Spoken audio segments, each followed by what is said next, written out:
Good morning students, welcome to Amit senior secondary school.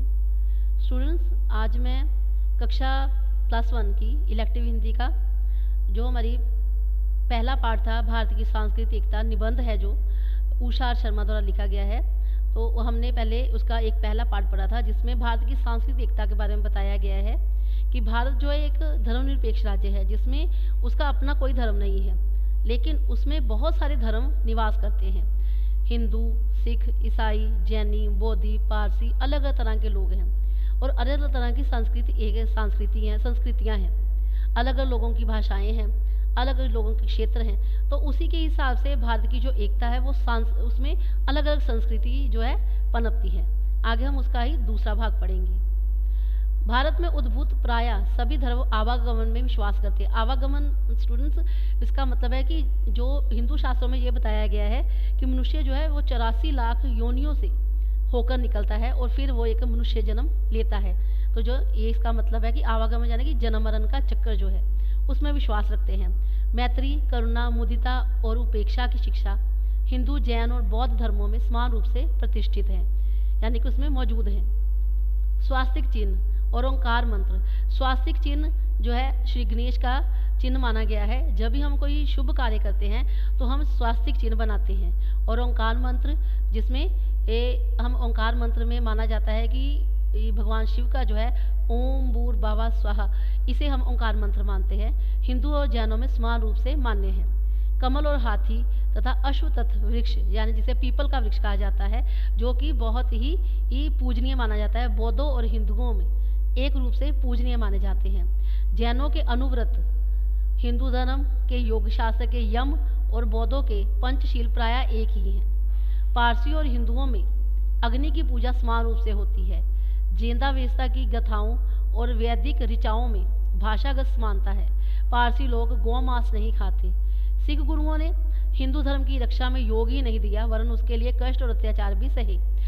विद्यार्थियों, आपको ये अच्छी तरह से पता है कि जब कश्मीर में जो पंडित थे उन पर जब औरंगजेब द्वारा अत्याचार किए जा रहे थे, तो वो सभी जो कश्मीरी ब्राह्मण थे गुरु तेग बहादुर जी के पास आए थे ताकि वो उनकी रक्षा करें। तो उस समय गुरु गोबिंद सिंह जी ने अपने पिता को बलिदान देने के लिए कहा था कि आपसे ज़्यादा महान व्यक्ति कौन है। तो इसी के बारे में उन्होंने बताया है कि विशेषकर गुरु नानक देव जी और गुरु गोबिंद सिंह जी ने हिंदी में कविता की है। उनके धर्म ग्रंथों में राम नाम की महिमा गाई गई है। गुरु गोबिंद सिंह जी ने चंडी दुर्गा देवी का सत्वन किया है, उनका पाठ किया है। गुरु ग्रंथ साहिब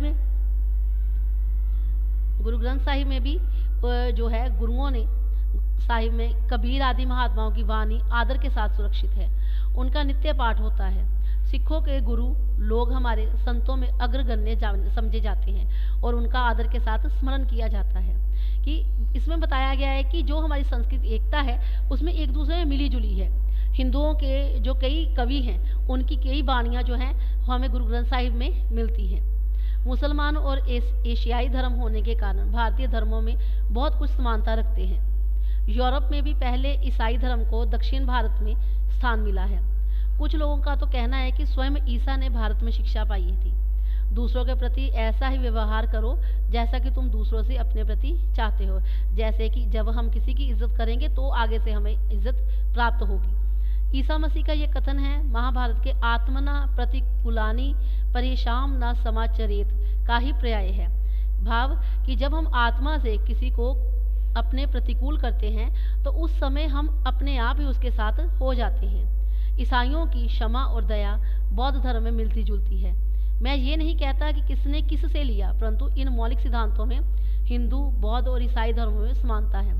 रोमन कैथोलिकों की पूजा अर्चा, धूप, दीप, व्रत, उपवास आदि हिंदुओं के से ही हैं। जब हम चर्च में जाते हैं हम कैंडल्स जलाते हैं, तो ये सारी कैंडल जलाना भी या धूप करना, अगरबत्ती करना भी, ये सभी भी हिंदुओं में माने जाते हैं, बौद्ध धर्म में भी माने जाते हैं। तो ये सारी हमारी सांस्कृतिक एकता ही है। मुसलमान और ईसाइयों ने यहाँ की संस्कृति को प्रभावित किया है और वे यहाँ की संस्कृति से प्रभावित हुए हैं। भारतीय सूफी कवियों ने वेदांत की भावभूमि को अपनाया और उनके ग्रंथों में हिंदू परंपराओं, कथाओं, विचारों, देवी देवियों, देवताओं और प्रतीकों को के समावेश यानी कि उसमें शामिल हुए हैं। तानसेन और ताज पर हिंदू मुसलमान समान रूप से गर्व करते हैं। जायसी, रहीम, रसखान, रसलीन आदि अनेक मुसलमान कवियों ने अपनी वाणी से हिंदी की रस्मियता बढ़ाई है। रसखान के सवैये तो सचमुच रस की खान है, क्योंकि उन्होंने तो गागर में ही सागर भर दिया है। थोड़े शब्दों में ही उन्होंने बहुत ही कुछ कहा है। प्राचीन काल में भारतीय धर्म और साहित्य ने राष्ट्रीय एकता का पाठ पढ़ाया। सभी काव्य ग्रंथ, चाहे वे उत्तर के हों चाहे दक्षिण के, रामायण और महाभारत को अपने प्रेरणा स्रोत मानते हैं। संस्कृत, प्राकृतिक और अप्रभंश, जो कि हिंदी का ही एक अनुवाद है, के आग्नेय और काव्य ग्रंथ उत्तर दक्षिण में समान रूप से मान्य हैं। कालिदास के रघुवंश और भवभूति के उत्तर रामचरित में उत्तर और दक्षिण के प्राकृतिक दृश्यों का बड़ी रस्मियता के साथ वर्णन आया है। हिंदू तीर्थाटन से भाव जो तीर्थों की यात्रा में धार्मिक भावना के साथ राष्ट्रीय भावना भी निहित है। शिव भक्त ठेठ उत्तर की गंगोत्री से जानवी जल लाकर दक्षिणी सीमा के रामेश्वरम में महादेव का अभिषेक करते हैं। उत्तर में बद्री केदार, दक्षिण में रामेश्वरम, पूर्व में जगन्नाथ और पश्चिम में द्वारकापुरी के तीर्थाटन जो तीर्थ स्थल हैं में भारत की चारों दिशाओं की पूजा हो जाती है।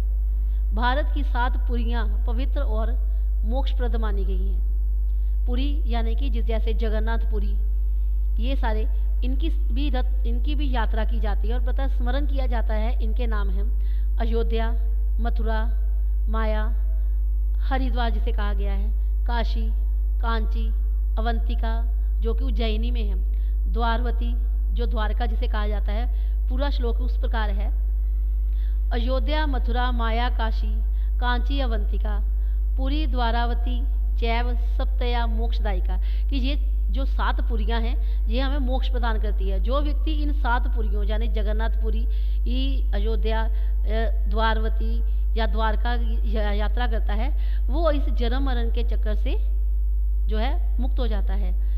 स्टूडेंट्स, इसी के साथ मैं आपको इस भाग के कुछ क्वेश्चन दे रही हूँ, जैसे प्रश्न दे रही हूँ, जो कि आपने इसे सुनकर अच्छी तरह से ध्यान से करने हैं। पहला है, जो मैंने आपको फर्स्ट इसकी जो ऑडियो थी उसी में बताया था, प्रस्तुत निबंध का लेखक कौन है। इस सेकंड ऑडियो में मैंने आपको इसका लेखक बताया है, जिसमें ऑप्शन दी गई है जयशंकर प्रसाद, बाबू गुलाब राय, उदय शंकर या उषा शर्मा। दूसरा है, प्रस्तुत निबंध में किस देश को उपमहाद्वीप कहा गया है। भारत, पाकिस्तान, बर्मा और अमेरिका। तीसरा है, भारत की सांस्कृतिक एकता में किन गुरुओं का विशेष योगदान है। पहला है गुरु नानक देव जी, दूसरा गुरु गोबिंद सिंह जी, तीसरा गुरु तेग बहादुर जी और चौथा है उपरोक्त सभी। चौथा प्रश्न है, हमारे समाज में जो 2 ब्लैंक्स दी गई हैं उनको आपने फिल करना है, जैसे धर्म, संस्कृति, भाषा, लिपि, भेद अभेद और त्याग और लय। साथ में शब्द दिए गए हैं जिनके आपने अर्थ लिखने हैं: आराध्य, आवागमन, तीर्थाटन और अबाधित। इसे आपने अच्छी तरह से अपनी कॉपियों पे साफ साफ लिखना है और साथ साथ में स्टूडेंट्स आपने इन्हें याद भी करना है, क्योंकि आपके जो है पेपर अब जल्दी ही मार्च में शुरू होने वाले हैं, तो इसीलिए अपने काम को ध्यान से कीजिए। धन्यवाद।